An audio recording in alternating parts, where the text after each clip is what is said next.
El Bismarck, considerado por los expertos navales el barco de guerra mejor equipado del mundo, fue visto zarpando del puerto noruego de Bergen hacia alta mar. El mayor buque de guerra británico, el Hood, se unió a la enconada persecución. La majestuosa embarcación británica tuvo un final trágico, ya que fue hundida posteriormente por el Bismarck. Pero Inglaterra obtendría su venganza. Los acorazados Rodney y King George zarparon acompañados por otras 100 embarcaciones.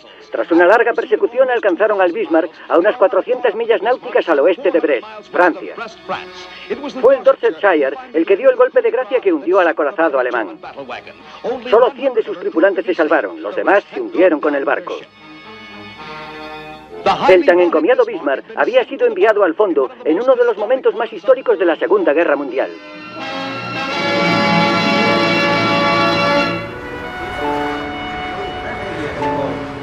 En el 60 aniversario del hundimiento del Bismarck, varios supervivientes se reúnen para recordar el pasado. Este año, en un gesto extraordinario, han invitado a los hombres de los barcos ingleses que les hundieron. Este era mi puesto. Aquí arriba. ¿Aquí arriba? En el King George. Se conocieron siendo enemigos. Ahora, 6 décadas después, se reúnen como amigos. Por supuesto. Aquel fue un gran momento, ¿a que sí? Lo más sorprendente es que aquí están estos hombres que tienen 78, 79, 80, uno de ellos tiene 84, y puedes entender por qué son supervivientes. Aquí tienes cientos y cientos de hombres yendo a las aguas frías del Atlántico Norte. Estos son los hombres que lo consiguieron. Es decir, entiendes el motivo, por qué tienen ansias de vivir. Están sanos, están en forma. Hombres de 80 años que podrían dejarme atrás al doblar la esquina. Realmente los admiro. Puedes ver que tienen espíritu. Un espíritu de vida en ellos. ¿Es usted? ¿Qué apuesto? Usted era un apuesto demonio. Sí. Era un oficial. Sí. Veía los proyectiles venir hacia nosotros. ¿Se podían ver por el aire? Oh, sí. Vimos todos los nuestros yendo hacia el Bismarck. No sabía eso. ¿Podían ver los proyectiles? Desde donde yo estaba, sí. Sí, creo que... Obviamente estamos hablando con los que quieren ser entrevistados y con los que pueden hablar sobre ello, los que se han reconciliado con el pasado o los que necesitan recordarle a la gente que lo sucedido es más importante que el dolor que pueda suponer volver a ese lugar de nuevo, con sus recuerdos. Pero sé que han dicho que cuando volvieron a casa, después de la guerra, no pudieron decirles a sus amigos que había cosas sobre las que no podían hablar porque la gente no lo hubiese entendido. ¿Qué fue lo que sintió cuando vio el Bismarck por primera vez? Cuando se subió al barco. Pensé, Dios, este barco es enorme. Y... pensé, estando en este barco, nada malo puede pasarte. Todos mis colegas decían, este barco es insumergible. Te sentías realmente seguro dentro de él, eso pensaba. El tamaño del barco, como pueden ver, era realmente sobrecogedor. Fue el número 1, el barco más moderno de su época. Ningún país tenía un barco tan moderno como este. Los barcos que hubo después del Bismarck aprendieron muchas cosas de nosotros y de él. En aquella época todos éramos muy jóvenes. Yo tenía 18 años de edad. Y debo decir que estábamos totalmente convencidos de lo que hacíamos. Hoy en día no haríamos lo mismo, claro está. Pero en aquella época todos pensábamos que lo que hacíamos estaba bien.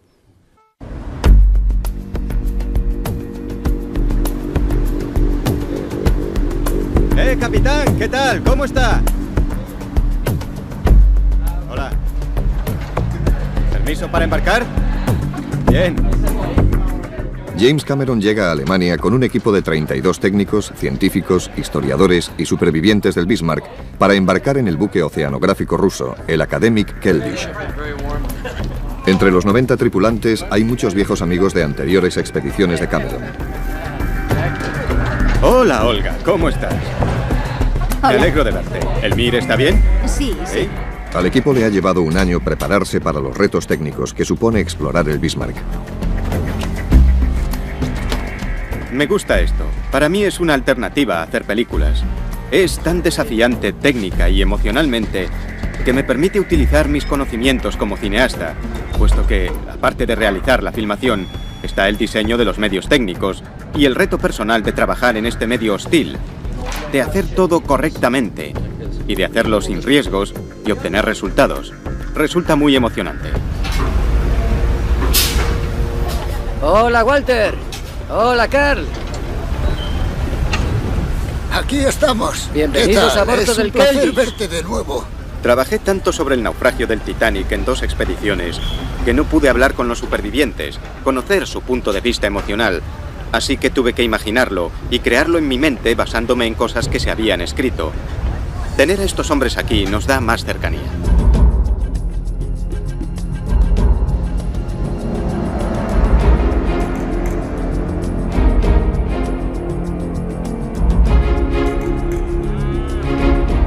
Es todo un placer navegar por este bonito canal. Con tan buen tiempo y este verde paisaje que nos rodea, me recuerda a la época en que atravesé el canal. Entonces lo recorrí 2 veces. Cuando el Bismarck entró en servicio, zarpó hacia el Mar del Norte, atravesando el canal de Kiel, para iniciar sus pruebas en el mar. 6 décadas después, el Keldysh realiza la misma ruta. Viéndolo ahora, yo diría que fuimos utilizados por el gobierno de aquella época, no me cabe la menor duda. Éramos unos hombres jóvenes que estábamos arriesgando nuestras vidas, pero... ¿por quién? ¡Tengo la bandera! ¡Hemos vencido! Así fue como crecimos. Yo nací en 1923. Cuando Hitler subió al poder tenía 10 años. Realizábamos la instrucción en las juventudes hitlerianas y los sábados había fiesta nacional. En aquella época hacíamos todo tipo de deportes, prácticas de tiro, etcétera, etcétera. Yo estaba en las juventudes hitlerianas de la Marina. El fin era jugar, entrenarse y prepararse para la guerra real.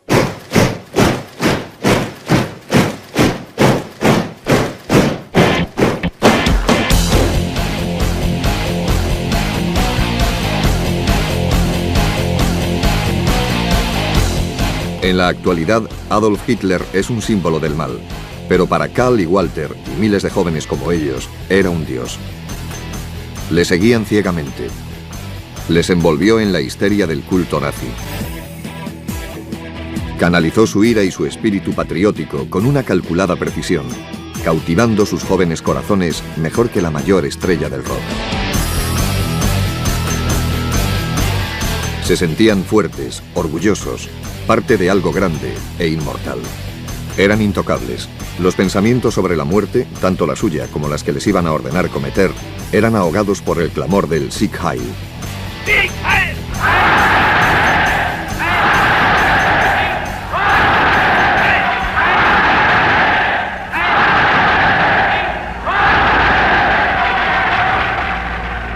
Tenemos que admitir que nuestra generación habría ido y venido del infierno por Hitler. No me importa decirlo. Estábamos orgullosos de poder morir por la patria. Sí. Resulta irónico, pero Eso era me pasó así. a mí también. No lo eras. Como si fueras un héroe por hacer eso. En absoluto. Bien, aquí estamos viendo el lugar donde se construyó el Bismarck. Aquí. En toda esta zona fue donde se construyó y donde se botó al agua. Bautizo este barco con el nombre de Bismarck.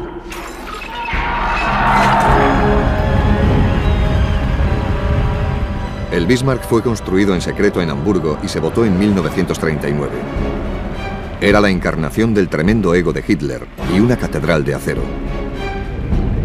Era la mejor máquina de matar, la estrella de la muerte de la época. Con 251 metros de eslora máxima, era casi tan largo como el Titanic, pero tenía 9 metros más de manga y estaba tan armado que pesaba casi el doble. A pesar de su peso, podía navegar a casi 32 nudos, propulsado por unos motores que generaban 150.000 caballos de vapor. Cada cañón, de 381 milímetros de calibre, pesaba 113.000 kilos. Podían destruir un barco a 15 millas náuticas.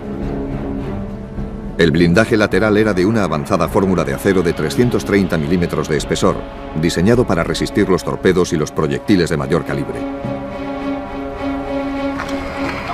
En este lado, todavía pueden verse las planchas blindadas del Bismarck.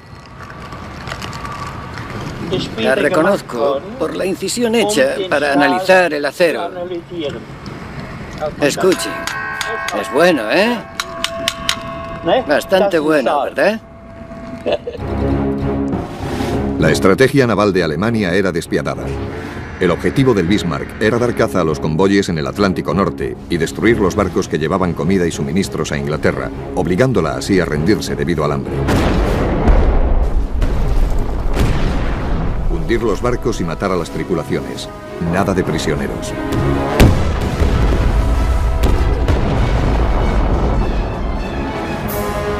Rápido, mortal y prácticamente invulnerable, el Bismarck era un feroz depredador.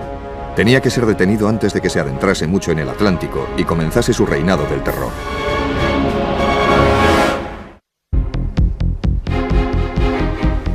Fue la tarde del 22 de mayo cuando el Keldysh zarpó hacia el oeste de Dinamarca.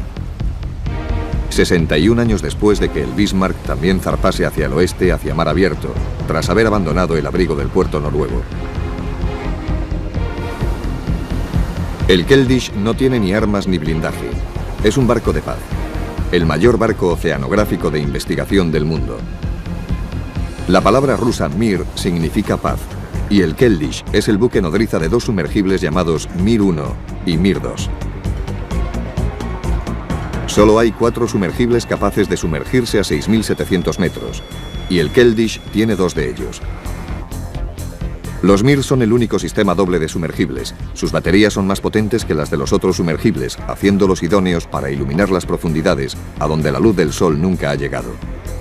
El arquitecto del programa Mir es el doctor Anatoly Sagalevich, que no solo ha diseñado los Mir, sino que es el que más horas los ha pilotado.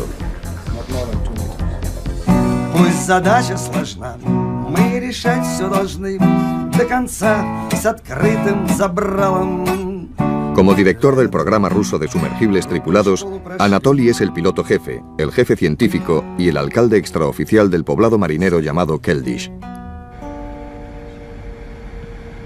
Mike, el hermano de Jim, es el diseñador y fabricante de gran parte de la tecnología utilizada en las expediciones. Los vehículos por control remoto o ROV, los robots de Mike, fotografiarán por primera vez el interior del Bismarck. Sus apodos son Jake y Elwood. Este robot está diseñado para entrar en el barco. Si metes ahí dentro un robot normal, con un cable, se quedaría enganchado enseguida. Este ROV va soltando su propia fibra y la suelta como una araña tejiendo su tela. De modo que si al doblar una esquina encuentra un montón de escombros, se limita a soltar más. Puedes entrar por una puerta o ventana y salir a un lugar diferente del barco.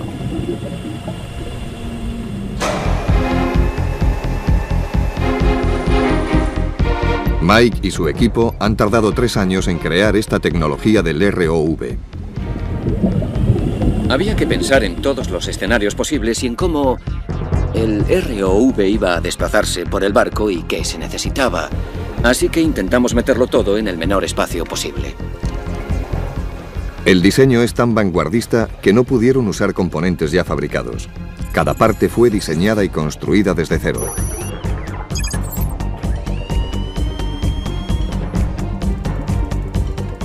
Jake y Elwood llevan cada uno 600 metros de cable de fibra óptica. Dentro del cable hay 2 diminutas fibras de vidrio, cuyo diámetro es la mitad de un pelo humano. Calculo 1 kilo de presión negativa. Solo vas a sumergirlo. El vídeo de lo que ve el ROV, así como las señales de control, corren por las fibras como pulsos de luz. Las delicadas fibras de vidrio son el único nexo del piloto con el robot. Si se dañan, el vehículo se pierde. Basándose en los planos del ingeniero naval, Jim y su equipo han elaborado diagramas detallados de las cubiertas del Bismarck. Con la ayuda de los supervivientes, están intentando hacer una lista de puntos de acceso al barco lo bastante amplios para que el robot pueda entrar.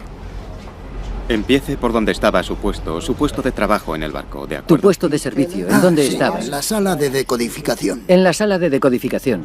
Sí, aquí. Estaba aquí. Ah, la cubierta de madera, Sí, la sí, cubierta exterior. la cubierta exterior, sí. Yo estaba destinado en la sala de correspondencia secreta y mi tarea diaria era analizar cualquier correspondencia o información procedente del exterior. No nos enterábamos de nada allá abajo. Éramos niños. Los oficiales eran como dioses para nosotros. No hacíamos preguntas y nadie nos contaba nada. Pero se nos permitió estar en la cubierta principal cuando llegamos a Noruega. Mi deber consistía en escribir la correspondencia rutinaria entre los puestos, los cuarteles navales y los comandantes en jefe. A dónde íbamos a ir, cuándo saldríamos, correspondencia rutinaria, etc. El camarote del ayudante estaba justo al lado. Él dictaba las órdenes y nos daba datos para procesar. Como, por ejemplo, cuando Hitler subió a bordo el 5 de mayo, su ayudante, Puttkamer, creo, tenía que escribirme diciéndome cuándo y dónde subiría Hitler a bordo.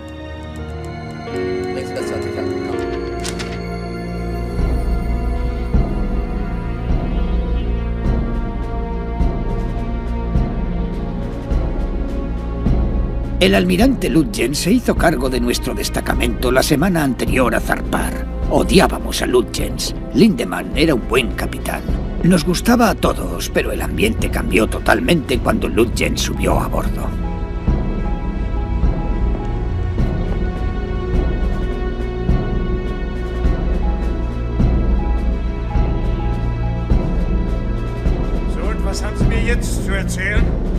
¿Qué intenta decirme? Haga lo que le he ordenado. No admito discusiones, capitán. El almirante Lutzens era conocido como el hombre de la máscara de hierro, porque su rostro era impenetrable como el acero. No discutía con sus capitanes, él simplemente daba órdenes. Era lacónico, astuto, insensible, carente de emociones y sin ningún sentimiento.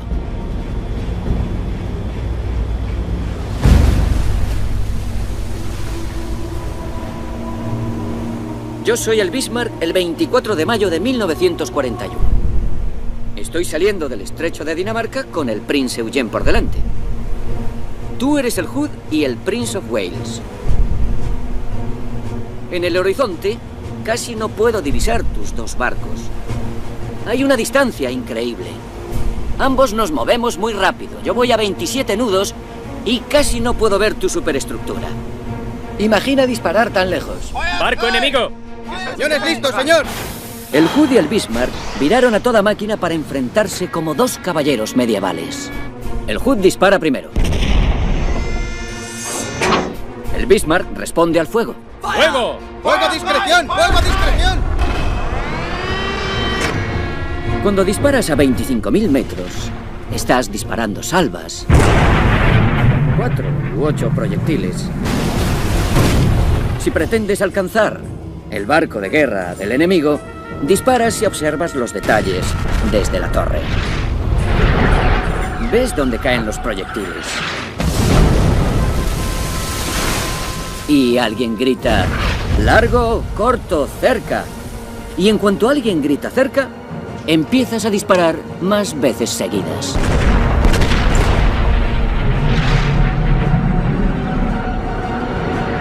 Lo único que pueden hacer en el puente es contar los segundos mientras los proyectiles vuelan.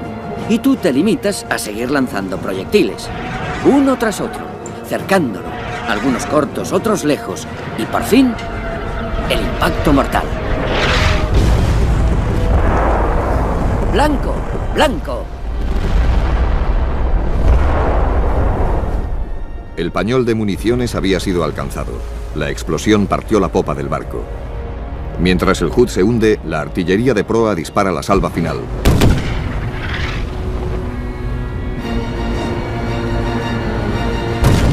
El Prince of Wales estaba muy dañado y tuvo que retirarse tras hacer un último disparo. Había 1.415 hombres en el Hood cuando explotó. Solo 3 sobrevivieron. Es algo que aún hoy me pregunto. Desde pequeño me enseñaron que los ingleses eran nuestros enemigos.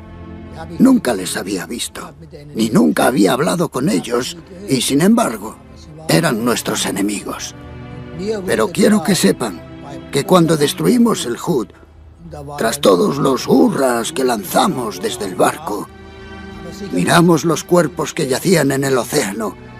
No sabíamos cuántos hombres habían sobrevivido, pero muchos nos dimos cuenta de que eran como nosotros y nos preguntábamos, todos nos preguntábamos, ¿por qué eran nuestros enemigos?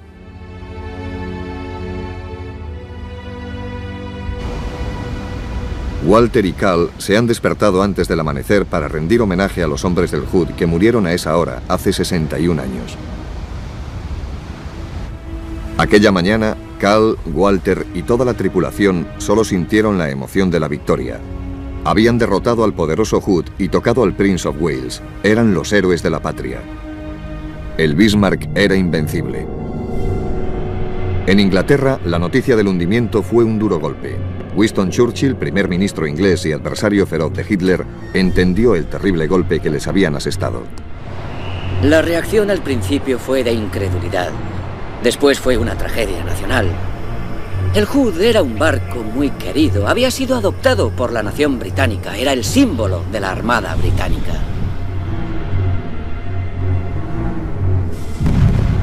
Y ahora, aquel símbolo había sido destruido con una facilidad pasmosa.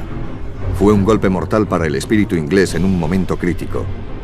En aquellos días, los ingleses estaban aterrorizados por los horrores de los bombardeos nocturnos y tenían hambre, ya que sus líneas de suministro eran cortadas poco a poco. Los gigantes nazis parecían imparables. Churchill comprendió los riesgos y respondió con una furia calculada. Ordenó a todos los buques de las fuerzas navales atacar al Bismarck.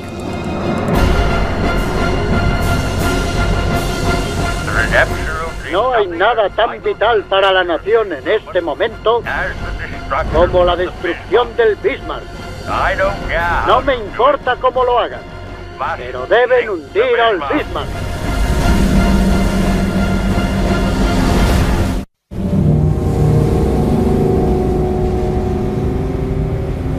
Estoy teniendo unas sensaciones muy fuertes. Voy recordando más cosas a medida que nos acercamos. Puedo sentirlo perfectamente en mi estómago.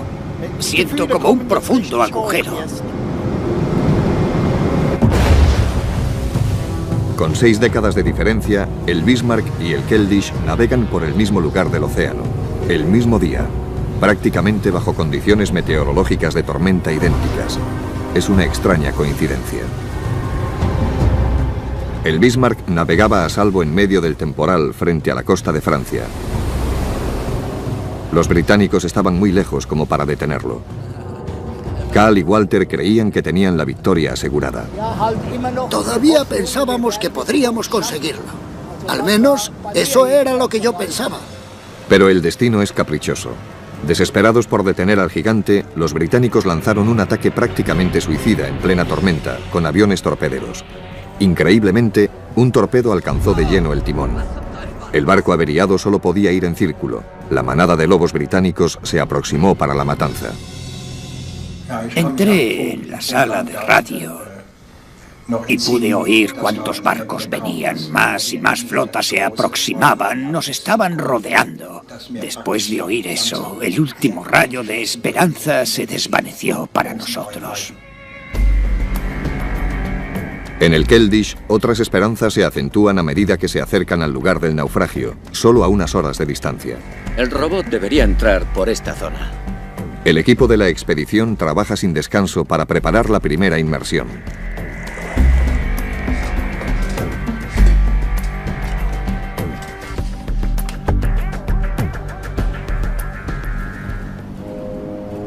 Al amanecer de un día gris, la mañana del 27 de mayo, la tripulación del Bismarck intentaba prepararse para la batalla. A las 8:47, el almirante John Tolby, comandante británico, ordenó abrir fuego a sus acorazados Rodney y King George V. El Rodney y el King George se acercaron rápidamente disparando un proyectil tras otro.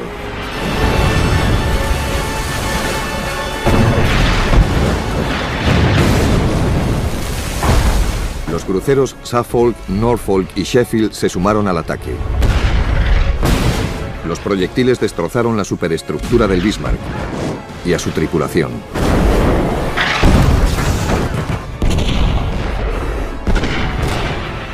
En total, 2.876 proyectiles fueron lanzados contra el Bismarck.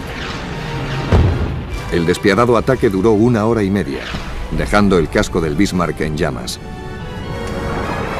Pero seguía resistiéndose a hundirse. Contrariado, el almirante británico ordenó al crucero Dorsetshire lanzar sus torpedos. Hizo 3 impactos. 5 minutos después, a las 10:40 de la mañana, el Bismarck se hundió y desapareció en el abismo. 27 de mayo, 10:40 de la mañana. Llegada al lugar del hundimiento. Con un inquietante paralelismo, el Keldysh llega al lugar exacto 61 años después, casi a la misma hora. Para Cal y Walter, el presente choca con el pasado. Aquella otra mañana gris, miles de compañeros suyos se hundieron en el mar y yacen enterrados bajo ellos. En nombre de los camaradas del acorazado Bismarck, nosotros, los supervivientes de la cruenta batalla naval de 1941, en este día queremos recordar a los que murieron en este mismo lugar aquel trágico día. En este día nos gustaría colocar una corona sobre ellos. La corona del mar en constante movimiento. Paz en la tierra para siempre y para todos. No más guerras jamás.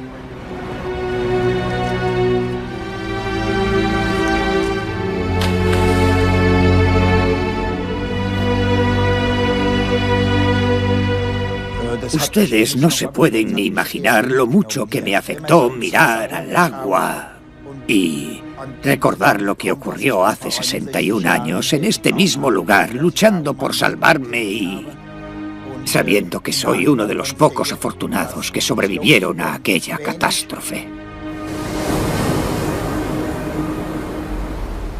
Bien, punto 1. Hacemos una buena pasada, filmamos todo el descenso. Punto 2. Nos reunimos aquí, ¿vale? Y después hacemos unas fotos en esta zona.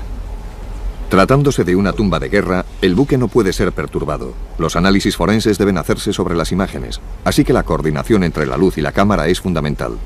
Sí, movimientos pequeños, muy pequeños. Dejamos que el movimiento nos lleve. Genia Shemaev es considerado uno de los mejores pilotos de sumergibles del mundo. Si el Mir puede hacerlo, Genia también. ¿Puedes posar el Mir sobre esta zona? Sí, creo que es Hazlo, posible. por favor. Día de inmersión, 5:45 de la mañana, 28 de mayo de 2002.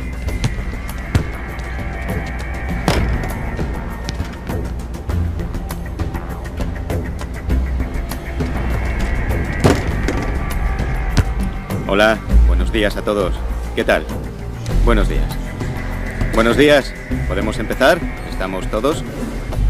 Genia, cuando estés en el fondo, si ves escombros o marcas de deslizamiento o algo así, solo queremos que... La ceremonia más importante del día de inmersión es el encuentro de los Mir.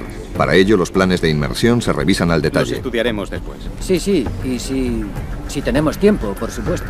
Siguiendo la tradición rusa, hay que firmar en el libro de Lidia antes de entrar en el Mir. Cuando ves a Lidia con el libro, ya sabes que toca inmersión. Atención. Suerte a todos.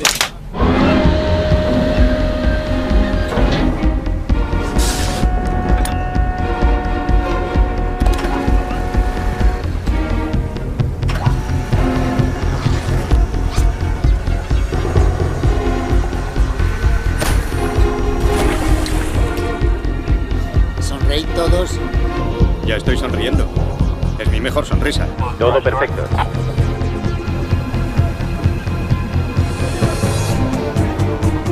Siempre hay pequeñas cosas en las que no piensas. Gracias. Nos vemos más tarde. Todos han pensado en esto durante meses. En la electrónica, en la óptica. Tenemos las coordenadas del GPS. Sabemos cómo llegar al lugar del hundimiento. Sabemos cómo descender. Pero siempre habrá algo en lo que no has pensado. Es lo que yo llamo el factor X. Y podría ser una parte insignificante la que falle en un momento dado. Es una presión enorme. Hay gran cantidad de cosas en ese submarino que podrían fallar. Hay muchos lugares en los que se podría enganchar. Podría haber una implosión de las luces. Es una cuestión de suerte. No me preocupa mucho la seguridad personal. Los rusos saben lo que hacen con sus sumergibles. Los Mir son muy buenos Han sido probados a 6.000 metros, así que me siento bastante seguro. Pero bueno, no puedes evitar pensar en el hecho de que estás enfrentando tecnología e inteligencia humana a la fuerza del océano. Y el océano no es una fuerza trivial que puedas menospreciar.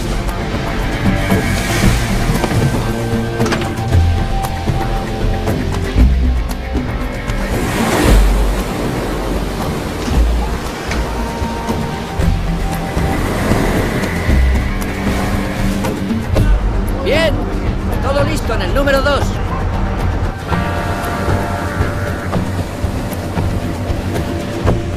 Me gusta esto. No querría estar en otro lugar. Significa mucho para mí. Es como estar en un helicóptero. Me encanta pilotar helicópteros y esto se parece mucho. Entraña ciertos riesgos. Tienes que ser preciso y saber lo que haces. Asusta el lugar al que vamos. O sea, a 4.800 metros de profundidad.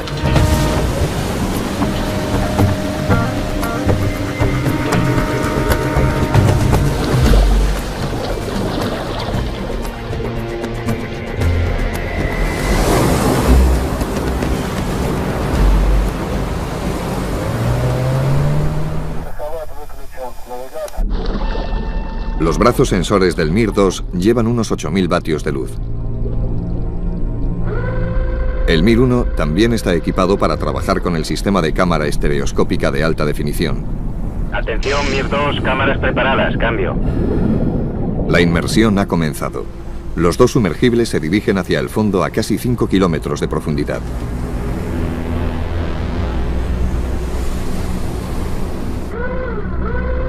La caja protectora de la cámara, también construida por Mike, tiene el mayor volumen que nunca se haya colocado a un sumergible pilotado. Cualquier fallo en el diseño podría causar una implosión. El efecto sería similar a una carga de profundidad con una onda expansiva que reventaría el casco del submarino y los mataría a todos en el acto. Bien, reloj en marcha, casetes preparados. Los 4 casetes grabando. Es un examen triple en la inmersión. Triple revisión. Sí. A lo largo del lento descenso, la presión aumenta inexorablemente. Alcanzará los 490 kilos por centímetro cuadrado. Dentro del sumergible está la esfera de la tripulación. Esta burbuja de acero resiste la fuerza de una columna de agua de 4.700 metros sobre ella. La presión total en su superficie será de 70 millones de kilos. Tiempo de inmersión 6 minutos 9 segundos. En los primeros 150 metros, toda la luz de la superficie desaparece. La temperatura desciende a prácticamente bajo cero. Dentro, todo está húmedo por la condensación. El descenso de 4.800 metros hasta el fondo tardará 3 horas. El Bismarck hizo el mismo recorrido en menos de 10 minutos. En cuanto se hundió, las fuerzas de flotabilidad e hidrodinámicas rompieron la popa. El barco se hundió como un misil de acero de 35.000 toneladas hacia las profundidades. Las fuerzas del mar rompieron el puente, el mástil y la chimenea. Tras enderezarse, el barco cayó entonces sin cambiar su posición durante el resto de su descenso hacia la oscuridad.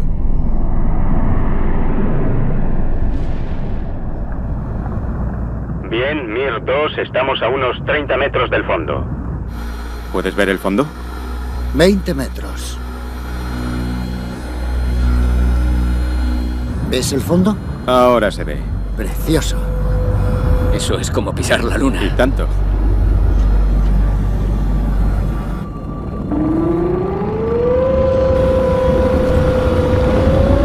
Increíble. Mirad eso. ¿Qué es? Oh, el fango que estamos levantando. Tras bajar 4.800 metros, el Bismarck cayó con una fuerza tremenda. El impacto formó un cráter y lanzó una gran nube de escombros. Mir-2, aquí Mir-1, estamos en el fondo. Profundidad, 4.820 metros. Tiempo de inmersión transcurrido, 3 horas, 15 minutos, 23 segundos. En algún lugar podremos entrar. Estamos mirando hacia la ladera. Sí, frente a la montaña. el Bismarck ha impactado contra la ladera de una montaña volcánica marina. Empieza a deslizarse hacia abajo, formando una profunda depresión en los fondos de arcilla. Entonces, 100.000 toneladas de agua son desplazadas por el impacto del barco, convirtiéndose en una corriente turbia de sedimentos, una especie de avalancha líquida. La corriente de sedimentos empuja al barco, dejándolo de costado sobre la ladera. Partes del barco que han impactado contra él están ahora alejadas. El casco arrasa el fondo marino iniciando una avalancha. La proa surca el lodo atravesando la ladera hacia el oeste. El Leviatán por fin se asienta. Se ha deslizado 1 kilómetro montaña abajo. Todo este fondo ha sido afectado. Estamos en medio de la avalancha. Se puede ver dónde cayó y se rompió el barco. Ese barco llegó arrasando por aquí. Quizá estemos en la marca de deslizamiento. Se puede apreciar la forma en el sonar, a la derecha. Esto me parece que es la marca de deslizamiento. Vaya, mirad lo profundo que está.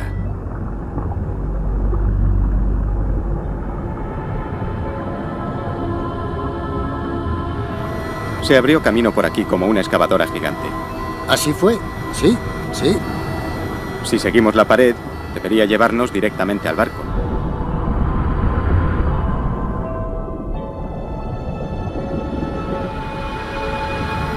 Sí, ya veo algunos restos. Veo botas. ¿Dónde has visto botas? ¿A la izquierda? A la izquierda, sí. Oh, ahora puedo verla. ¿Solo una bota? Sí. Es la bota de un oficial, ¿no?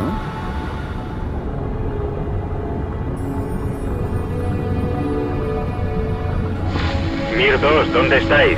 Al sur, por el campo de escombros. Vemos algunos objetos. Bercuson, ¿sabes qué es eso? Es un reflector, Mike. Sí, ahí está la rejilla. Veo algo. A ver, ¿qué es? Sí, ahí está.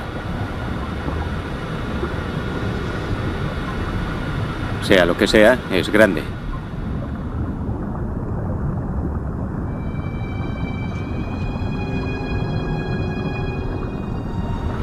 Es el puente. El puente del Almirante. ¿Lo ves?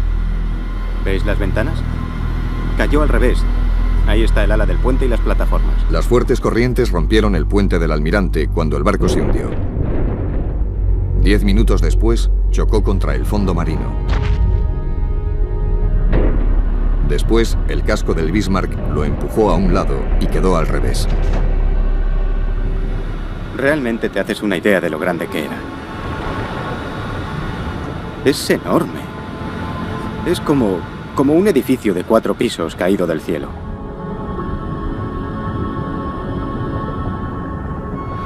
El almirante Lutyens debía de estar ahí, en esas ventanas. Mir 1, aquí Mir 2. Aquí Mir 2, adelante. Estamos al norte. Tenemos la torre del almirante. ¿Qué hacen ahora al norte?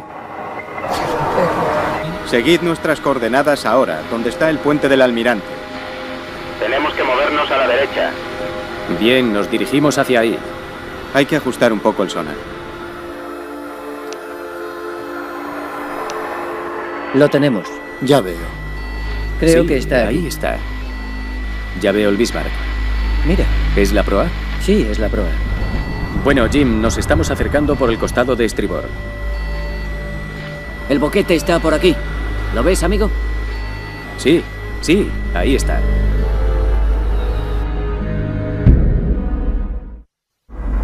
Sí, ya vemos el barco. Oh, Dios mío. Bienvenido al Bismarck. Bueno, chicos, tenéis que subir hasta la zona de cubierta para orientaros. Bien, estamos subiendo.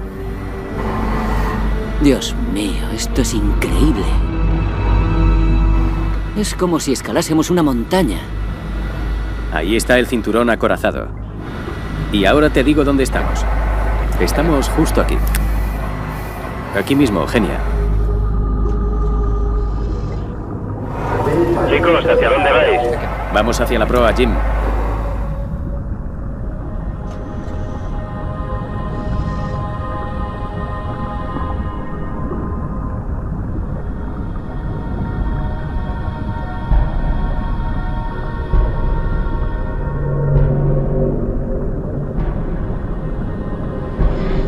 Estamos justo debajo de vosotros.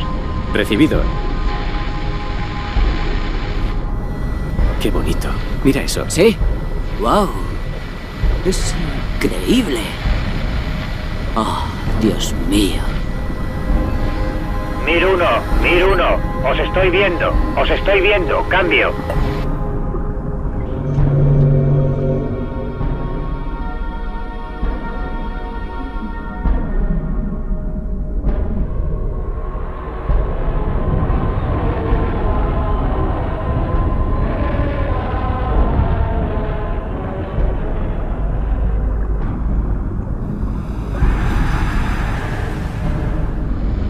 Bien, nos dirigimos a popa por la cubierta. Puedo ver algo de la esvástica.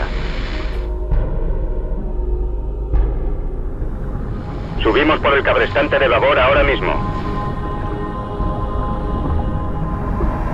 Se ven los sedimentos del deslizamiento sobre la cubierta, pero la teca está toda aquí.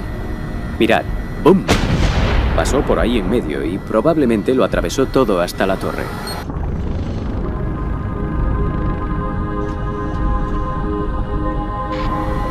Hay una barbeta enorme.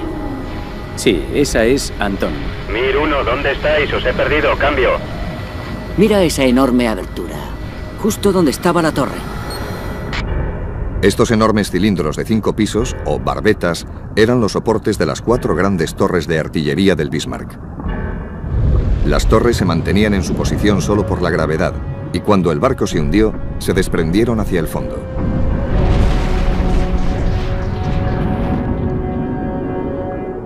Desde las bocas de sus cañones hasta la base del blindaje, cada torre tenía 30 metros de largo y pesaba 1.900 toneladas.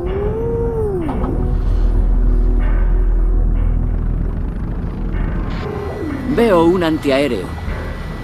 Una parte parece estar intacta. Bien, el siguiente paso es subir hasta el puente del capitán, cambio. Arriba, Genia. Subiendo.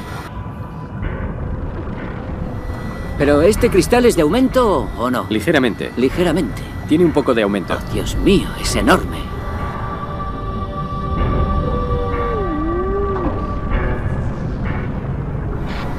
Ahí está el puente, lo veo. El puente del capitán, ¿no? Sí. Lindemann y Lutyens debieron de librar la batalla final desde ahí.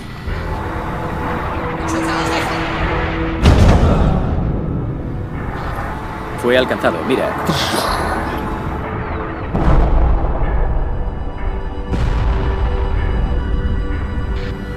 Esto es increíble, Mike. Te lo dije. No puedo creerlo. Es difícil no emocionarse.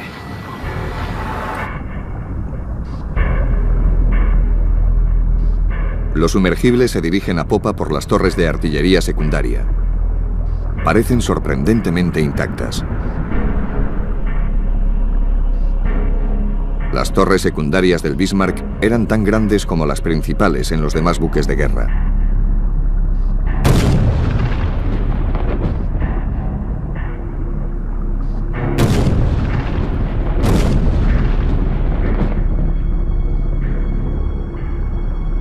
Incluso en su silenciosa tumba, el Bismarck sigue pareciendo letal, con sus armas apuntando a un enemigo que nunca llegará.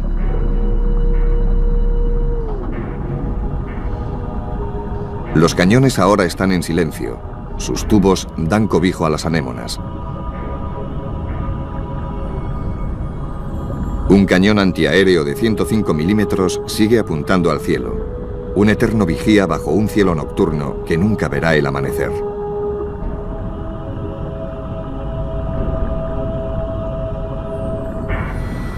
Los hangares, hacia la popa. Ah, ¿seguimos? Sí, hacia la zona de atrás de los hangares. Ahí está la catapulta. Ahí está, la porta del barco, ahí. ¿Sí?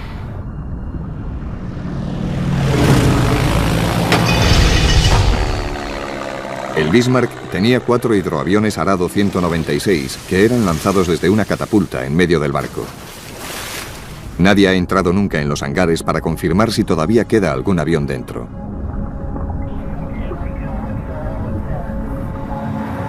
Bien, estamos a punto de abrir la puerta. ¿Abrimos ya? Bien, estoy saliendo. ¿Saliendo? Todo bien. Mike, dime cuál es la situación. Parece que es neutral. Listo para salir cuando tú digas, cambio. De acuerdo, recibido. Adelante. Veamos cómo bajas a la zona de hangares, cambio. Recibido.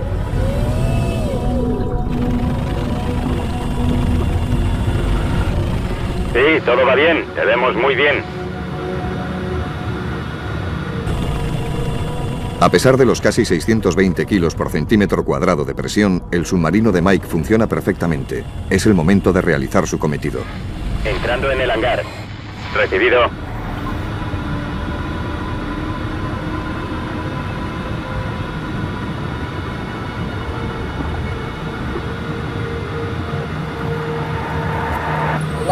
Dios mío, es enorme. Fíjate.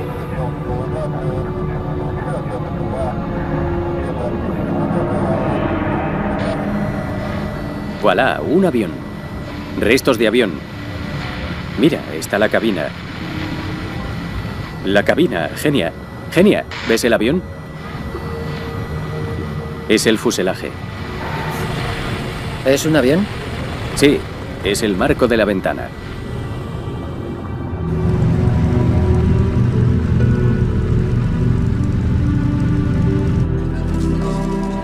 Aquella última noche, el capitán quería que llegara tanta información y documentos a tierra como fuera posible.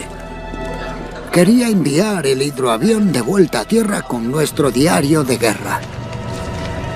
Todos le dieron al piloto mensajes y notas para sus seres queridos en casa. Pero el pobre hombre, no consiguieron que funcionase la catapulta. Al final no salió. Así que el hangar recibió un impacto directo. Eso parece, sí. Y dejó la cola de ese timón hecha trizas.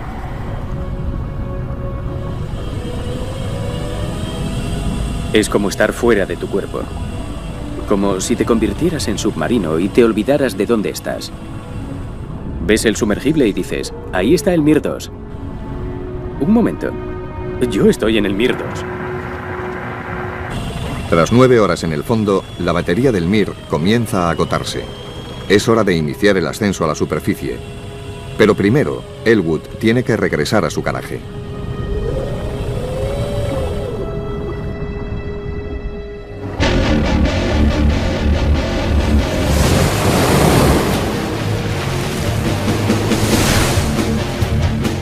Sin el coraje y la pericia de cowboys como Vladimir Petrovsky, no sería posible recuperar los Mir.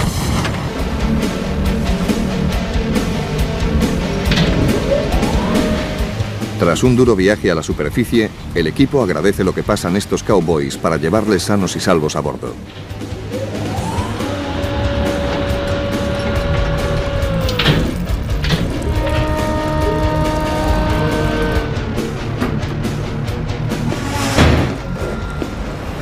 Es un lugar espectacular, realmente espectacular. Además, capitán! ¡Eh! Llevo todo ¿Cómo el va día todo? esperando. Su barco está en muy buen estado. ¿De veras? Sí, sí. Oh. Surge de la oscuridad como un fantasmagórico muro de acero. No se parece en nada al Titanic. Fue tan emocionante. Quiero decir, Dios mío, vas por el fondo del océano y de repente subes más y más y más y más. Parecía como si subiésemos por un rascacielos.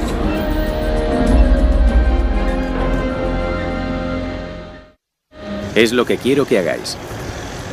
El mantenimiento del Elwood parece una intervención quirúrgica. El módulo electrónico compensado por fluidos es como el sistema circulatorio.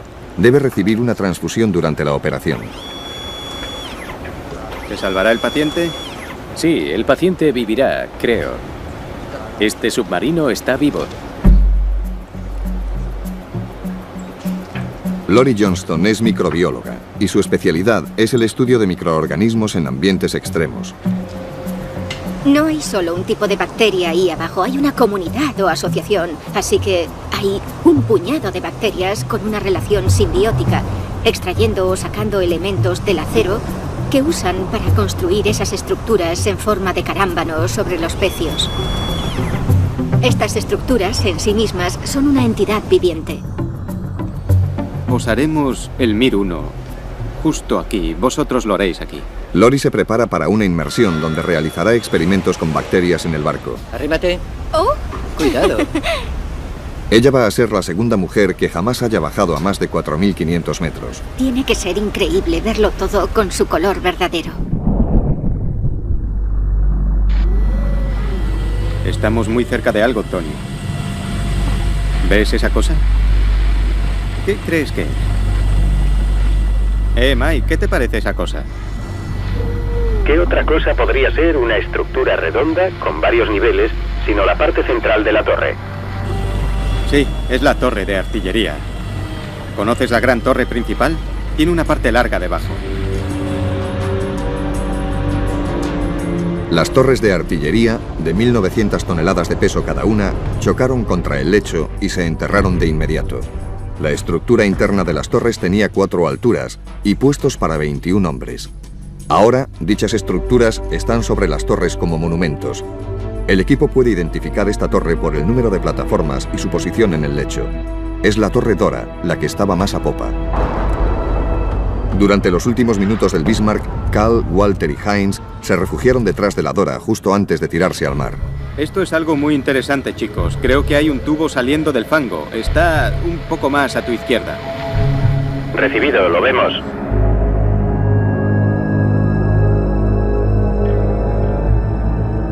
El Mir 2 se posa en medio del barco, al lado de la catapulta de estribor, para que Elwood pueda realizar una exploración más ambiciosa. Bien, voy a salir. Vale, ya salgo.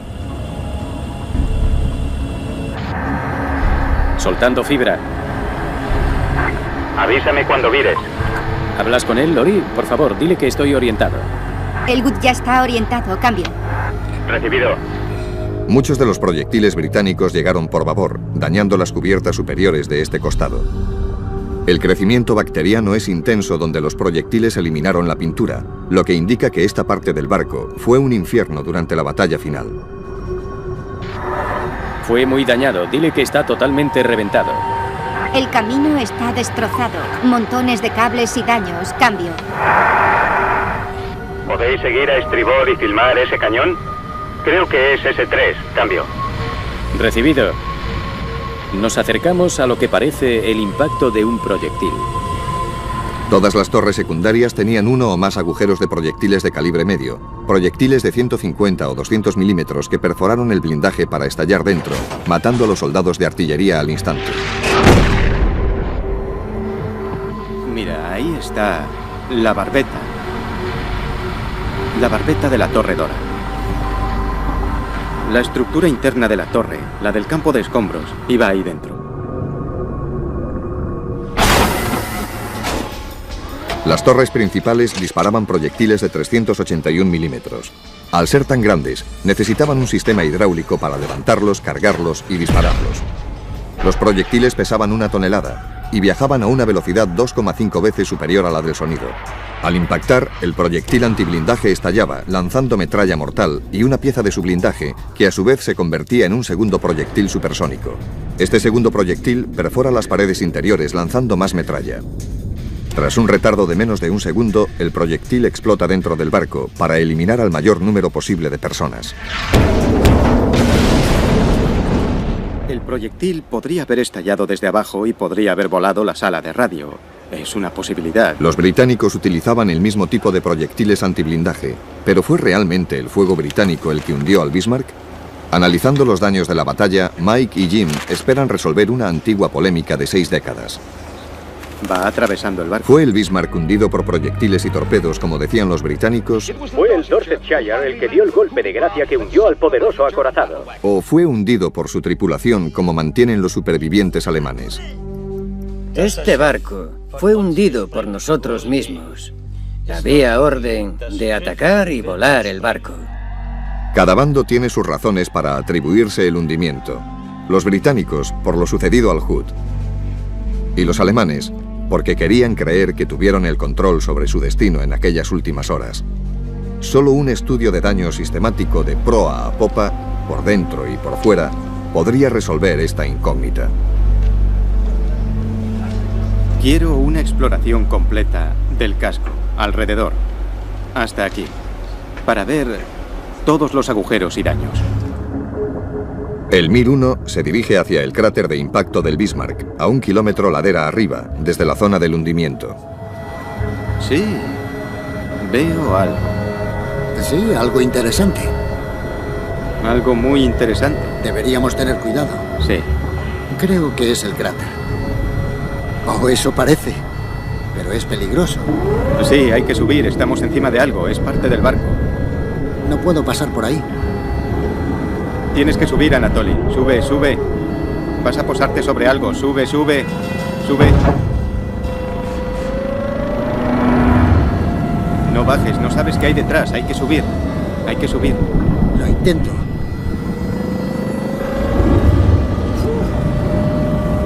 La enorme pieza del casco que yace lejos del Bismarck es un misterio.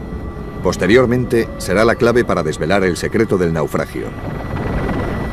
Hemos aterrizado justo encima de esa maldita cosa. De repente bajé y era un cráter. Sí, con un barco dentro. Sí. No necesito emociones tan fuertes. Cabía la posibilidad de que algo nos enganchara, ¿sabes? Bien, buen trabajo. Nos ha sacado de ahí. Desde luego. Lo has hecho muy bien. Comienzan su estudio de daños en la proa. Atentos, aquí hay algo. Identifican la cabeza de un proyectil históricamente importante. Mientras el Hood se hundía, el Prince of Wales fue herido en otro intenso bombardeo. Respondiendo al ataque, uno de los proyectiles lanzados alcanzó al Bismarck. El proyectil atravesó la proa de babor a estribor, dejando un agujero de 2 metros. Es un agujero enorme. La salida está ahí.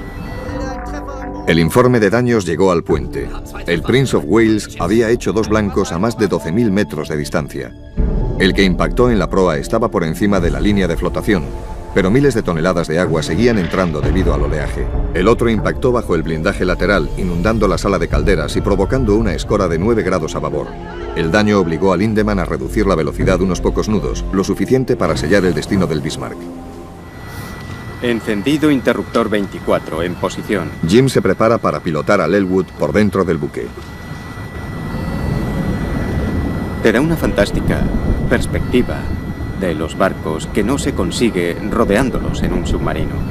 Eres como una persona, como alguien que recorre las cubiertas en aquella época. En el costado de estribor, el boquete de un proyectil parece ser lo bastante grande como para entrar. Es una maniobra peligrosa. Voy a intentar entrar por ahí, ¿vale? No tengo ni idea de si cabremos. Para bien o para mal, estamos dentro. No sé si cabré por ahí.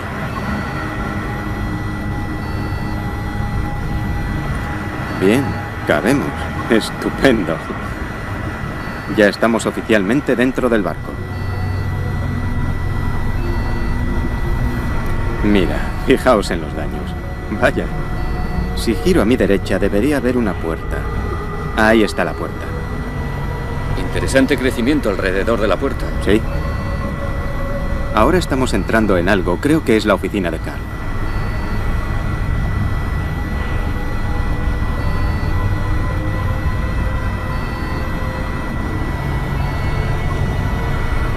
Es la oficina de Carl. Aquí es donde trabajaba. Justo al lado de la oficina del ayudante. Este es el puesto de Carl.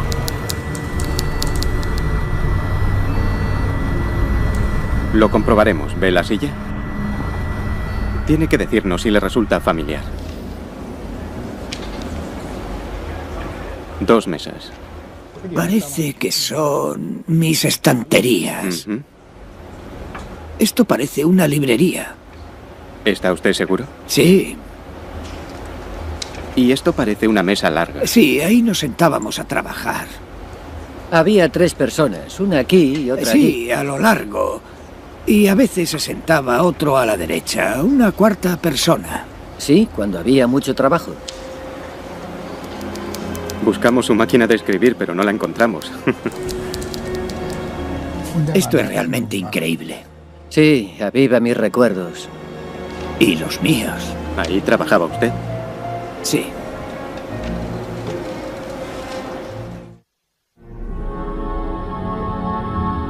Un rasgo llamativo del hundimiento es que falta la popa. Los últimos 15 metros simplemente no están.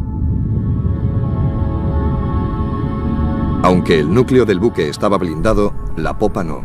El fino acero se abrió como cortado por una guillotina. Estamos viendo el mamparo de popa. El mamparo blindado, toda la popa fue seccionada. Si el barco estuviese intacto, estaríamos dentro en este mismo momento.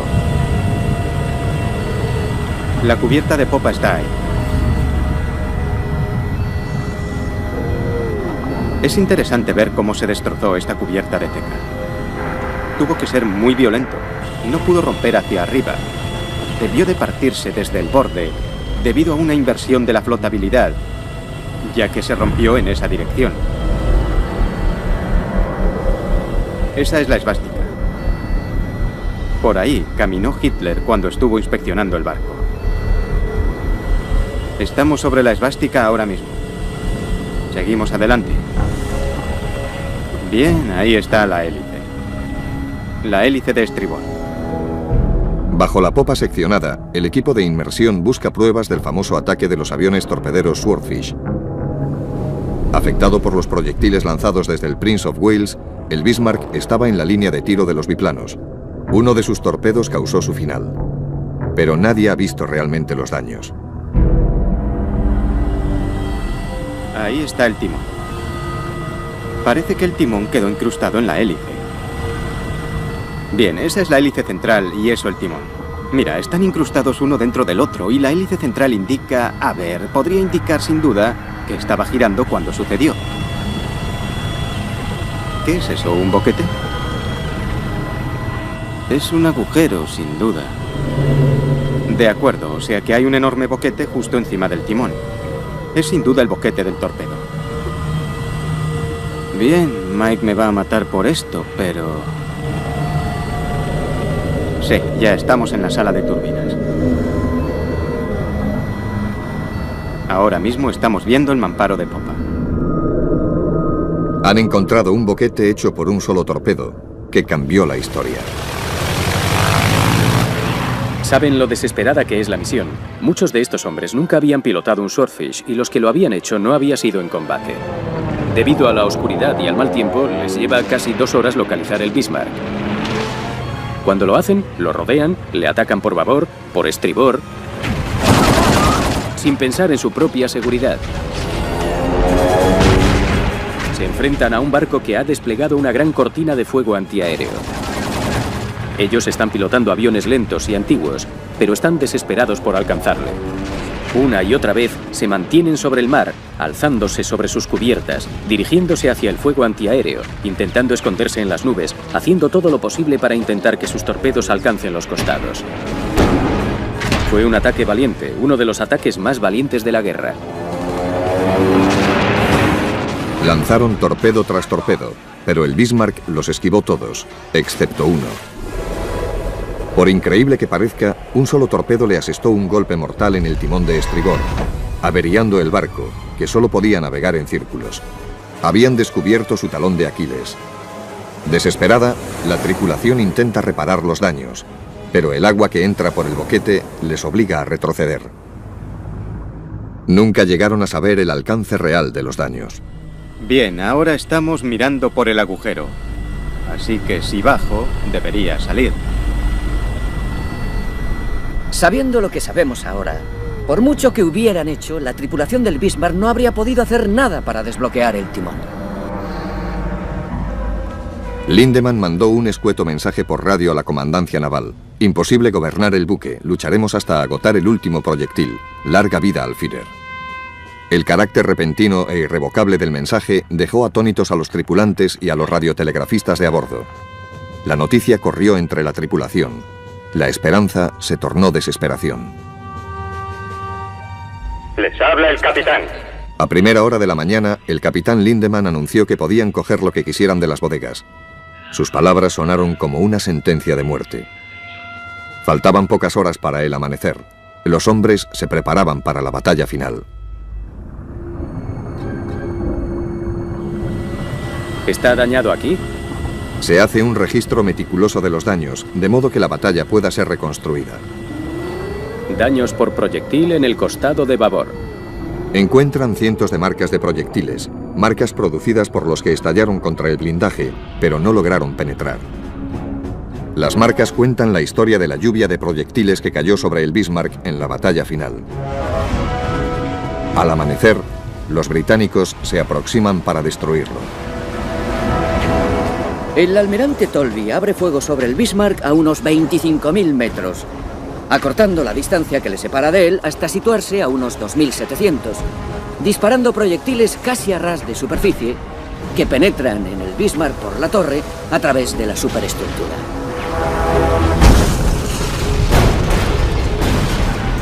Sin duda, querían vengarse de los alemanes por lo que le habían hecho al Hood. El propio Tolby ordenó al capitán del King George acercar el buque lo más posible al Bismarck para poder mirar a través de sus prismáticos y ver volar los trozos de aquel barco. Lo apresaron, querían destruirlo. El Rodney dispara proyectiles de 406 milímetros al Bismarck. Golpe a golpe. El King George dispara proyectiles del 356. Mazazo tras mazazo. Y los tres cruceros están machacándole con sus proyectiles. Acabando con él.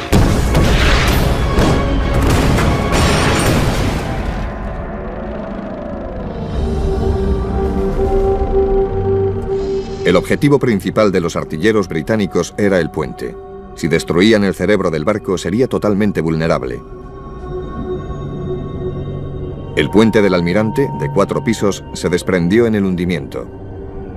Pero Lütjens y Lindemann dirigieron la batalla desde el puente del Capitán, que aún se conserva. Justo tras el puente del Capitán hay una torre blindada desde la que se dirigía la artillería principal. Es una cámara acorazada con paredes de 360 milímetros de espesor.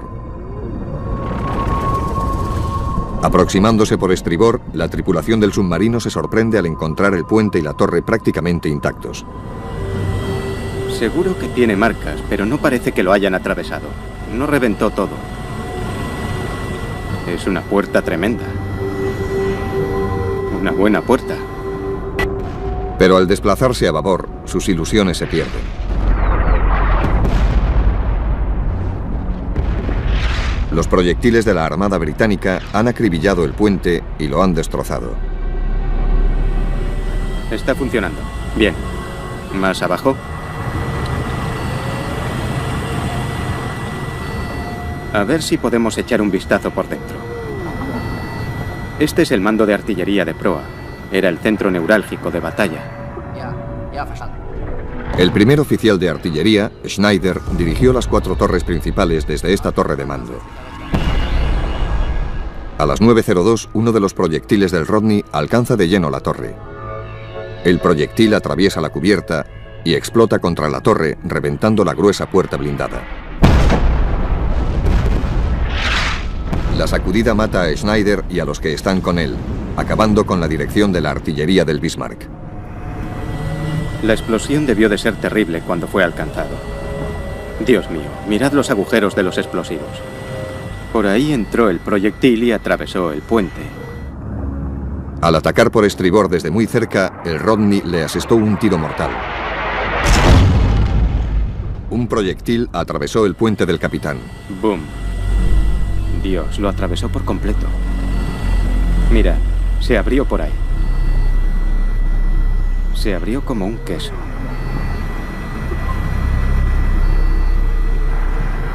Esto debería llevarnos directamente al puente. Si ha quedado algo por donde podamos entrar. El agujero del proyectil debería estar aquí. El proyectil del Rodney debió de matar en el acto a Lutjens y a Lindemann.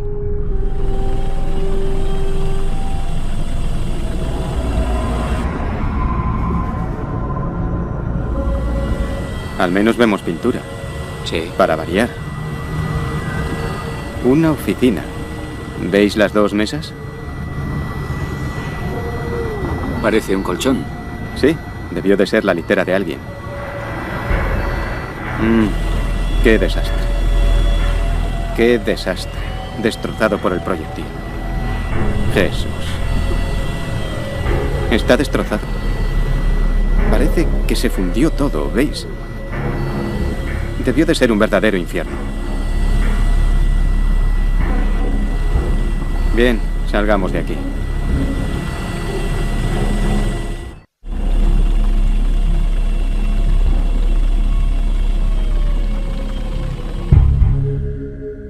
El Mir-1 completa su inspección del costado de babor. El blindaje del casco está prácticamente intacto, en contraste con la devastada superestructura.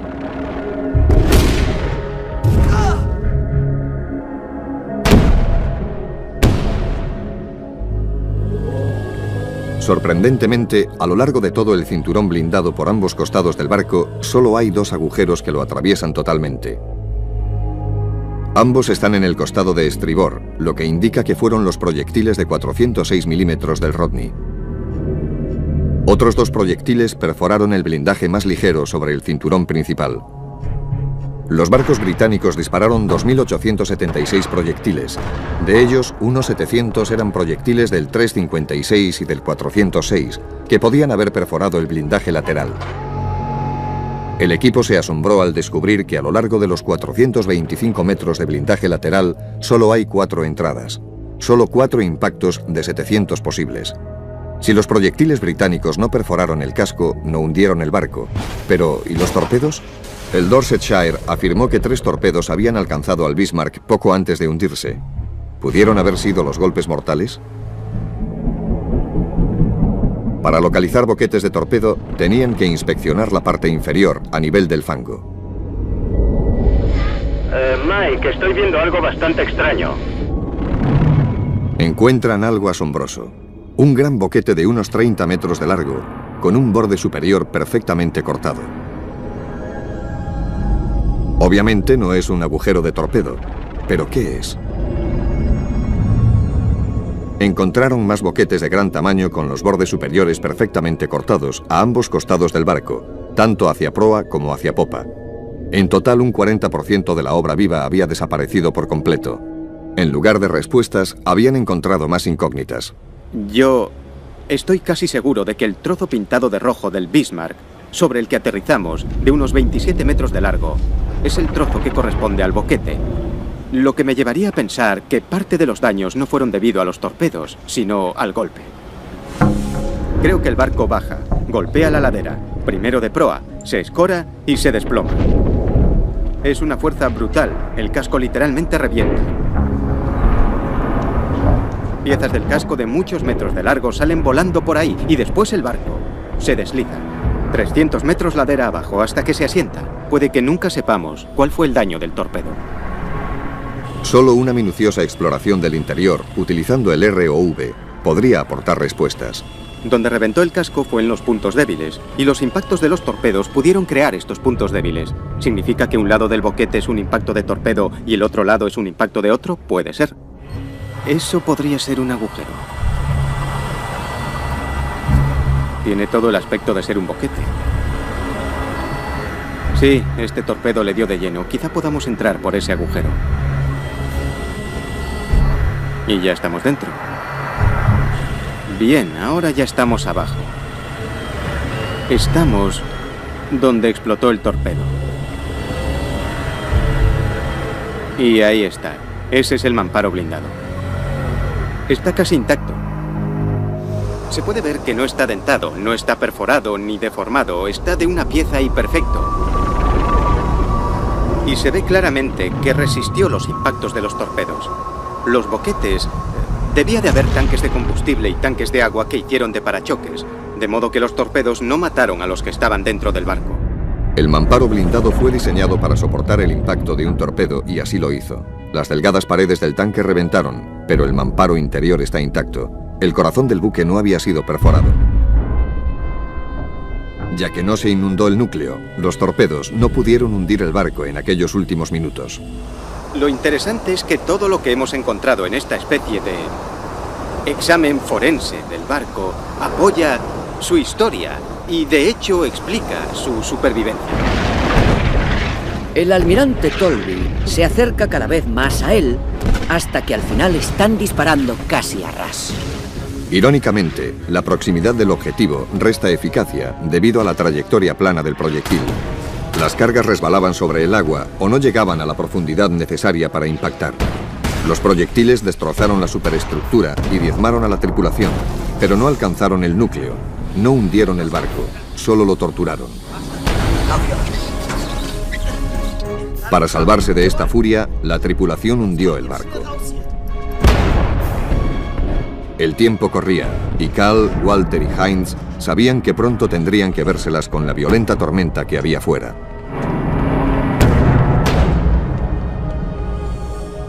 En aquella batalla, todo el mundo sabía que los mandos habían dado la orden de abandonar el barco a casi toda la tripulación. Entonces, en lugar de tener preparada una ruta de salida, simplemente me uní a un numeroso grupo de soldados que luchaban por salir. Me uní a ellos y no dejé de mirar arriba por si veía la luz del día.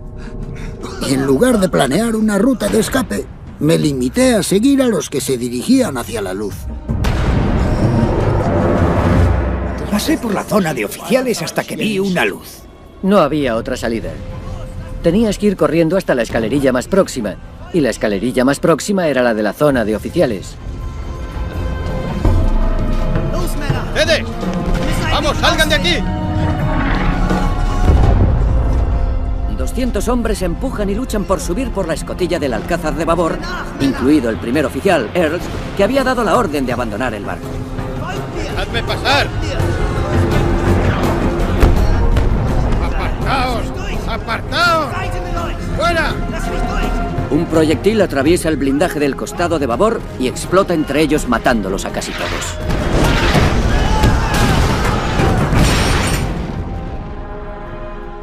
Este boquete fue hecho por un proyectil que mató a 200 hombres en un instante. Cuando salí por aquí, regresé por este lado para volver a mi taquilla a recoger unos efectos personales. Bien, por donde estaba la puerta estanca, entró un proyectil justo por allí.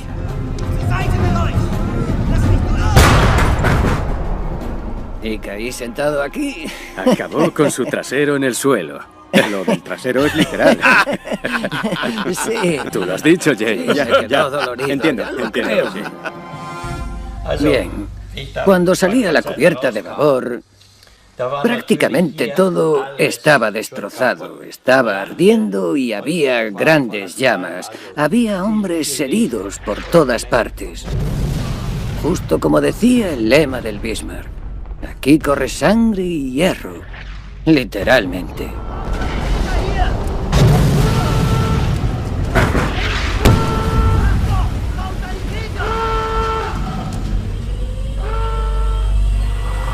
Este es exactamente el camino que Heinz siguió cuando logró escapar del barco.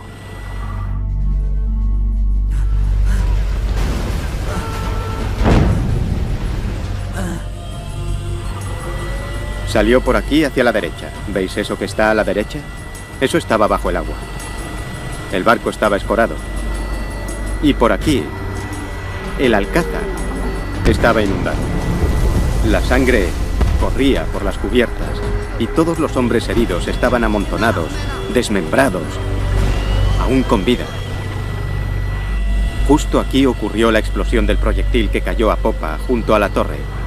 Hay un gran boquete en la cubierta. Aquí fue donde Heinz Steg se encontró con un amigo que había perdido las piernas justo donde está iluminando el foco. Según Heinz, Su amigo le pidió un cigarrillo y Hines se lo dio.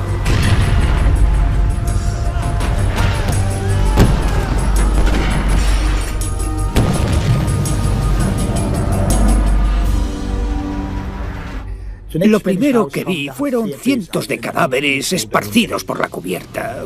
Cuando salí a la Torre Dora, la escena era realmente espeluznante.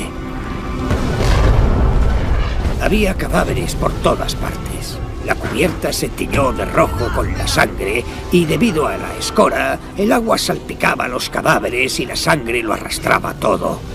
Así que continué hacia la popa del barco. Me uní a un grupo de 20 o 25 hombres. Recuerdo que Lillenheim Bechbach estaba allí y dijo: «Bien, ahora chicos, inflemos los chalecos salvavidas». Y después dijo un último: «Heil al pueblo alemán, a la patria», pero no a Hitler. Y después recuerdo que me deslicé por la cubierta por el costado de babor. Después caímos al agua. ¿Te acuerdas de aquel chico? Creo que lo recogieron también cuando nos salvaron. Es verdad. Sí. Recuerdo que no hacía más que decir: «Dios mío, esto es el final. Se acabó todo». Nos zambullimos en el agua en grupo y recuerdo que durante un rato el grupo siguió a su alrededor, pero luego nos dispersamos en todas las direcciones. Parecíamos tapones de corcho cabeceando arriba y abajo en el mar.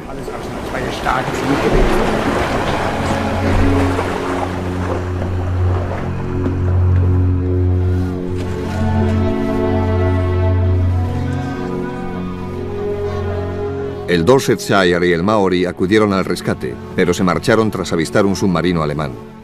1000 hombres fueron abandonados y murieron en las frías aguas.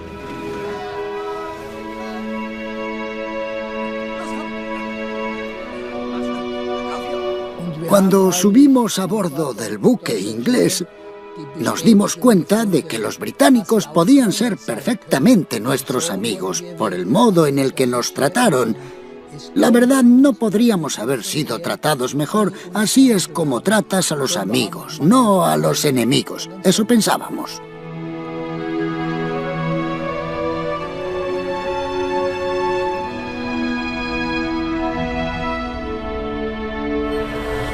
A veces ves una forma que corresponde a un cuerpo, o ves ropa flotando, pero no sabes si eso podría haber sido una bota o podría haber sido un hombre.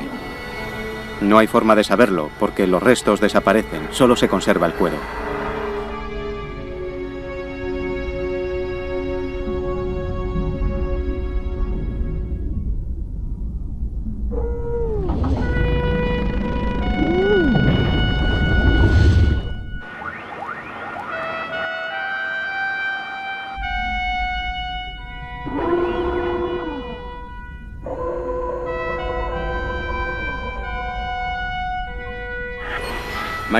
Michael Weiss, todos atentos, por favor.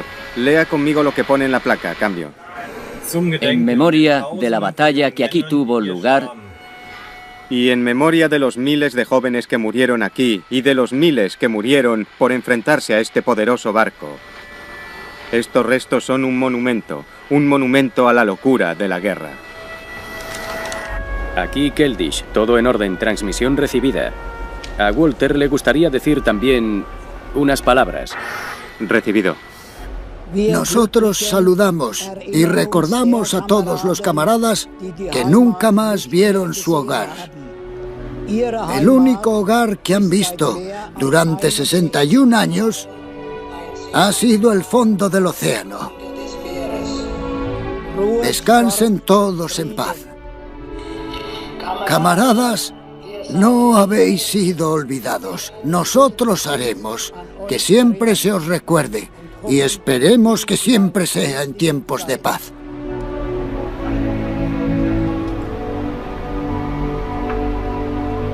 ¿Habéis recibido la transmisión? Cambio. Sí, recibida alto y claro. Gracias por tus palabras, Walter.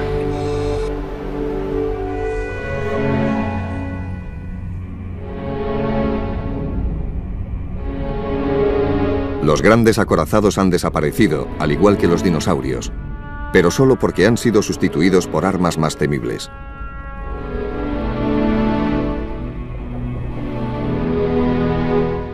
El Bismarck ocupa su lugar en las profundidades, un hogar para bellas criaturas marinas y un recuerdo eterno de una época en la que el mundo se volvió loco.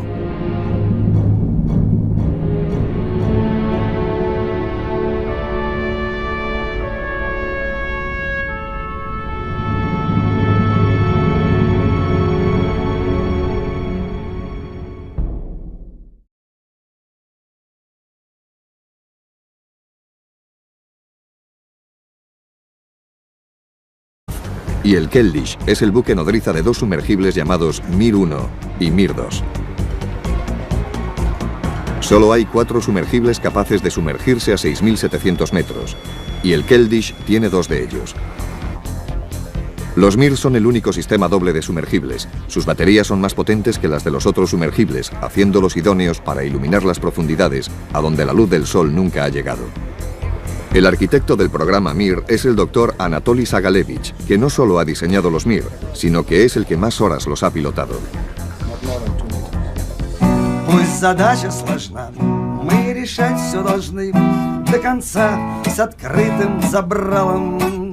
Como director del programa ruso de sumergibles tripulados, Anatoly es el piloto jefe, el jefe científico y el alcalde extraoficial del poblado marinero llamado Keldysh. Mike, el hermano de Jim, es el diseñador y fabricante de gran parte de la tecnología utilizada en las expediciones. Los vehículos por control remoto o ROV, los robots de Mike, fotografiarán por primera vez el interior del Bismarck. Sus apodos son Jake y Elwood. Este robot está diseñado para entrar en el barco. Si metes ahí dentro un robot normal, con un cable, se quedaría enganchado enseguida.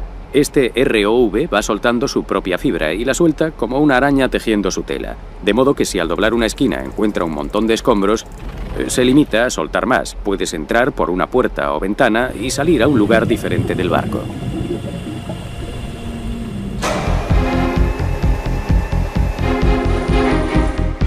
Mike y su equipo han tardado 3 años en crear esta tecnología del ROV.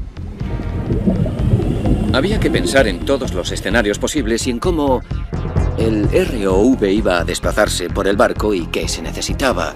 Así que intentamos meterlo todo en el menor espacio posible. El diseño es tan vanguardista que no pudieron usar componentes ya fabricados. Cada parte fue diseñada y construida desde cero.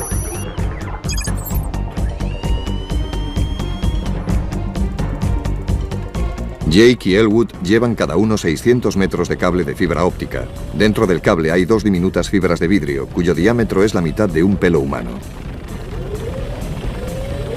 Calculo 1 kilo de presión negativa. Solo vas a sumergirlo. El vídeo de lo que ve el ROV, así como las señales de control, corren por las fibras como pulsos de luz. Las delicadas fibras de vidrio son el único nexo del piloto con el robot. Si se dañan, el vehículo se pierde. Basándose en los planos del ingeniero naval Jim y su equipo.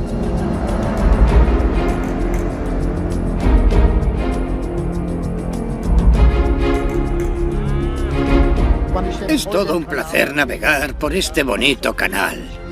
Con tan buen tiempo y este verde paisaje que nos rodea, me recuerda a la época en que atravesé el canal. Entonces lo recorrí 2 veces. Cuando el Bismarck entró en servicio, zarpó hacia el Mar del Norte, atravesando el canal de Kiel, para iniciar sus pruebas en el mar. 6 décadas después, el Keldysh realiza la misma ruta. Viéndolo ahora, yo diría que fuimos utilizados por el gobierno de aquella época, no me cabe la menor duda. Éramos unos hombres jóvenes que estábamos arriesgando nuestras vidas, pero... ¿por quién? ¡Tengo la bandera! ¡Hemos vencido! Así fue como crecimos. Yo nací en 1923. Cuando Hitler subió al poder tenía 10 años. Realizábamos la instrucción en las juventudes hitlerianas y los sábados había fiesta nacional. En aquella época hacíamos todo tipo de deportes, prácticas de tiro, etcétera, etcétera. Yo estaba en las juventudes hitlerianas de la Marina. El fin era jugar, entrenarse y prepararse para la guerra real.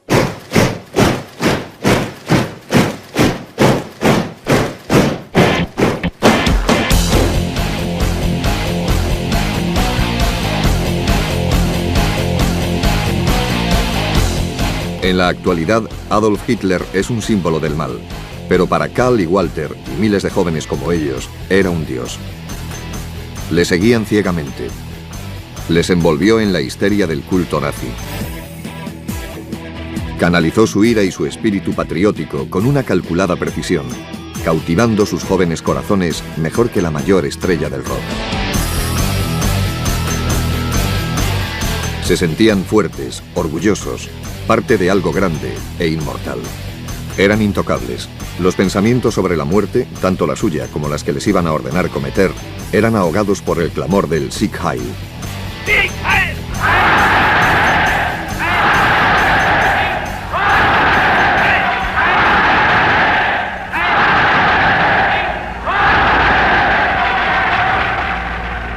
Tenemos que admitir que nuestra generación habría ido y venido del infierno por Hitler. No me importa decirlo.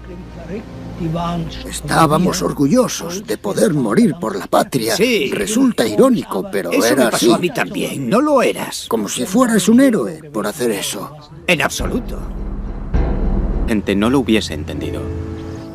¿Qué fue lo que sintió cuando vio el Bismarck por primera vez? Cuando se subió al barco. Pensé, Dios, este barco es enorme.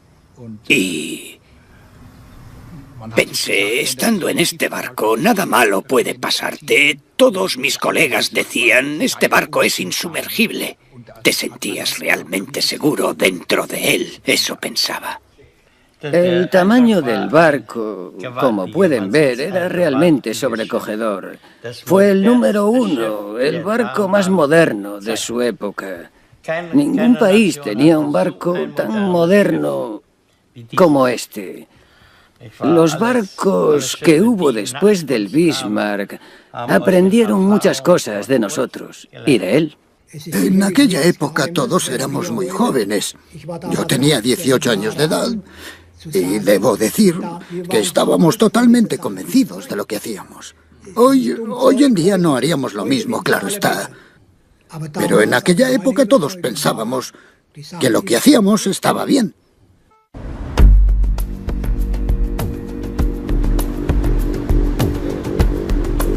Capitán, ¿qué tal? ¿Cómo está?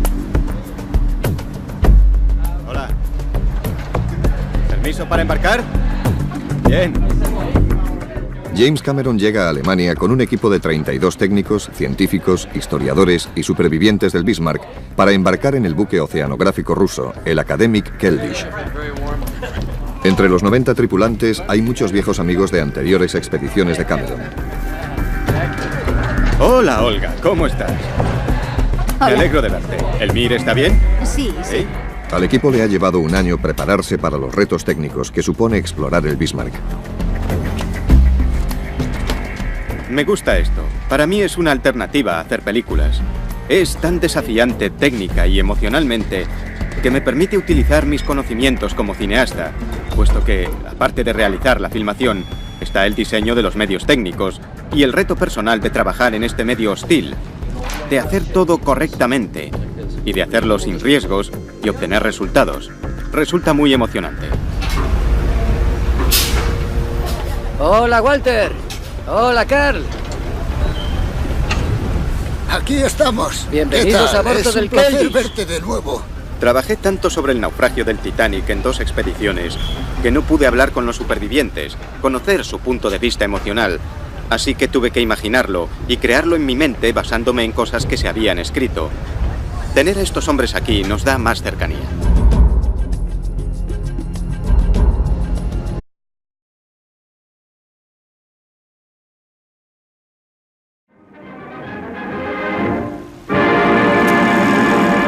El Bismarck, considerado por los expertos navales el barco de guerra mejor equipado del mundo, fue visto zarpando del puerto noruego de Bergen hacia alta mar. El mayor buque de guerra británico, el Hood, se unió a la enconada persecución. La majestuosa embarcación británica tuvo un final trágico, ya que fue hundida posteriormente por el Bismarck. Pero Inglaterra obtendría su venganza. Los acorazados Rodney y King George zarparon acompañados por otras 100 embarcaciones. Tras una larga persecución alcanzaron al Bismarck a unas 400 millas náuticas al oeste de Brest, Francia. Fue el Dorsetshire el que dio el golpe de gracia que hundió al acorazado alemán. Solo 100 de sus tripulantes se salvaron, los demás se hundieron con el barco. El tan encomiado Bismarck había sido enviado al fondo en uno de los momentos más históricos de la Segunda Guerra Mundial.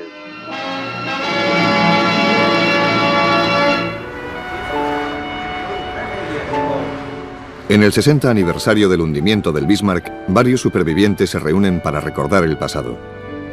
Este año, en un gesto extraordinario, han invitado a los hombres de los barcos ingleses que les hundieron. Este era mi puesto, aquí arriba. ¿Aquí arriba? En el King George. Se conocieron siendo enemigos. Ahora, 6 décadas después, se reúnen como amigos. Por supuesto. Aquel fue un gran momento, ¿a que sí? Lo más sorprendente es que aquí están estos hombres que tienen 78, 79, 80, uno de ellos tiene 84, y puedes entender por qué son supervivientes.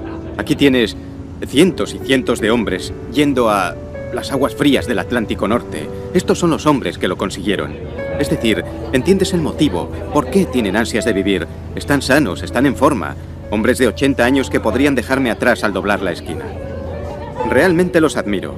Puedes ver que tienen espíritu. Un espíritu de vida en ellos. ¿Es usted?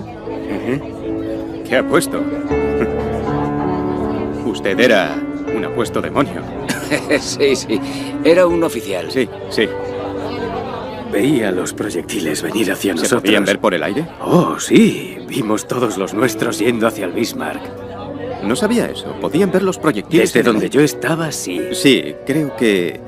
Obviamente estamos hablando con los que quieren ser entrevistados y con los que pueden hablar sobre ello, los que se han reconciliado con el pasado o los que necesitan recordarle a la gente que lo sucedido es más importante que el dolor que pueda suponer volver a ese lugar de nuevo, con sus recuerdos.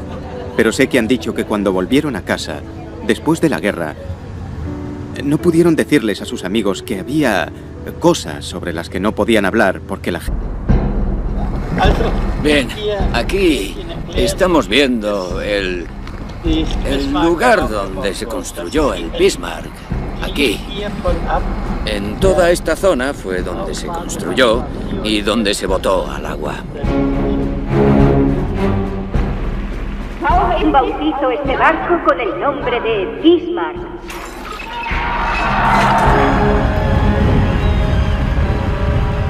El Bismarck fue construido en secreto en Hamburgo y se botó en 1939. Era la encarnación del tremendo ego de Hitler y una catedral de acero. Era la mejor máquina de matar, la estrella de la muerte de la época. Con 251 metros de eslora máxima, era casi tan largo como el Titanic, pero tenía 9 metros más de manga y estaba tan armado que pesaba casi el doble. A pesar de su peso, podía navegar a casi 32 nudos, propulsado por unos motores que generaban 150.000 caballos de vapor. Cada cañón, de 381 milímetros de calibre, pesaba 113.000 kilos. Podían destruir un barco a 15 millas náuticas. El blindaje lateral era de una avanzada fórmula de acero de 330 milímetros de espesor, diseñado para resistir los torpedos y los proyectiles de mayor calibre. En este lado, todavía pueden verse las planchas blindadas del Bismarck. La reconozco por la incisión hecha para analizar el acero. Escuchen, es bueno, ¿eh? Bastante bueno, ¿verdad? La estrategia naval de Alemania era despiadada. El objetivo del Bismarck era dar caza a los convoyes en el Atlántico Norte y destruir los barcos que llevaban comida y suministros a Inglaterra, obligándola así a rendirse debido al hambre. Hundir los barcos y matar a las tripulaciones. Nada de prisioneros.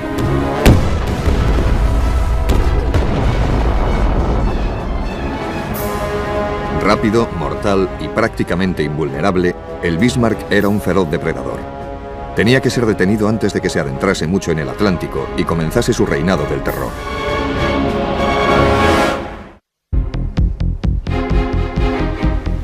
Fue la tarde del 22 de mayo cuando el Keldysh zarpó hacia el oeste de Dinamarca.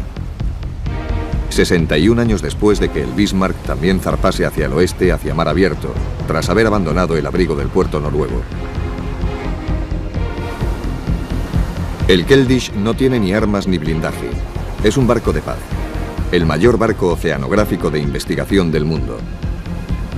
La palabra rusa Mir significa paz.